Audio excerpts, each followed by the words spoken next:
Көбінде міндетті жастар екен. Алдыда келе жатқан тіл мерекесімен сіздерді құттықтаймын. Маған Алла бергені осы айтып еді, осындай бір баяндамамен шықсаңыз деп, ол кісі бүгін жоқ екен, сәлемін айтып жатқан екен. Енді кішкентай осындай баяндама дайындап келіп едік. Тіл ұлттық қазына деген, соны оқып беруге рұқсат етіңіздер. Туған елім тірлігімнің айғағы, тілім барда айтылар сөз ойдағы. Өссе тілім менде бірге өсемін, өссе тілім менде бірге өшемін деп ақын Әбділда Тәжібаев ағамыз жырлағандай, тіл қай елде болса да қастерлі, құдіретті. Ол достықтың кілті, ынтымақтастықтың бастауы, ырыс берекенің алды, ұлттың әрі жаны, әрі ары.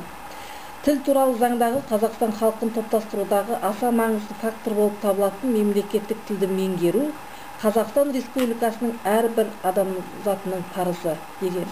Әрине, ұлттың ең бірінші, ең қасиетті сипаты оның ана тілі. Ұлт анасы тіл болып есептеледі, сонымен бірге ұлттың өмір сүруінің бірінші шарты. Конституциямыздың 7-ші бабында, 1-ші тармағында Қазақстан Республикасындағы мемлекеттік тіл қазақ тілі деп жазған.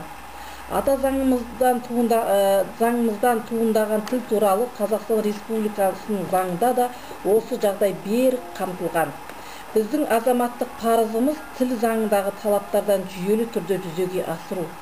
Ол тілдерді қолдану мен дамытудың 2001-2010 жылдарға арналған мемлекеттік бағдарламасынан да көрініс тапты.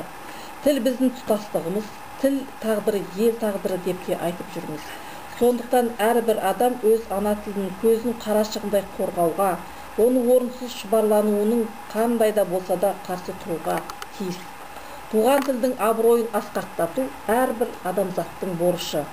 Біздің барша халықтың келбетіміз де, болмысымыз да, салт санамыз бен дініміз де ұлттық мәдениет пен тілімізде жатыр. Тәуелсіз елдің елдігі жас ұрпағын парасатты да, білімді де, іскер де, қабілетті де, отан сүйгішті де ұлтжанды тұлға етіп қалыптасуда мемлекеттік тілдің атқаратын қызметі орасан зор. Тіл таусылмайтын байлық. Қанша тіл білсең, өзгеден сонша кез биіксің. Дегенмен алдымен туған еліңнің мемлекеттік тілін білуге міндеттісің. Қазақ тілі өте бай тіл. Ол шаруашылықтың бар саласын өркендете түсуге себепші күш. Халқымыздың мәдени дәрежесін көтере беруші пәрменді құрал.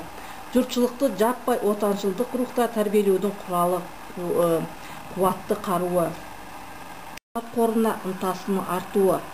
Білімге құштар азаматтардың көптеп келуі, яғни қазақ тіліндегі әдебиетке деген сұраным едәуір өскендігі байқалады. Әсіресе студент жастар, оқушылар белгілі бір тақырыптағы деректерді, айғақтарды табуға талпынып, біздің қызметімізді жиі пайдаланады. Барлық кітапханаларда қазақ тілі үйрену курстары мен қазақ тілі мен әдебиетіне құмар оқырмандарға арналған клубтар жұмыс істейді.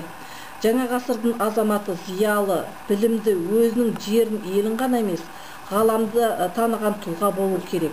Біз осы мақсатта жұмыс атқарсақ қана қоғам қадамына ілесе аламыз демекпін.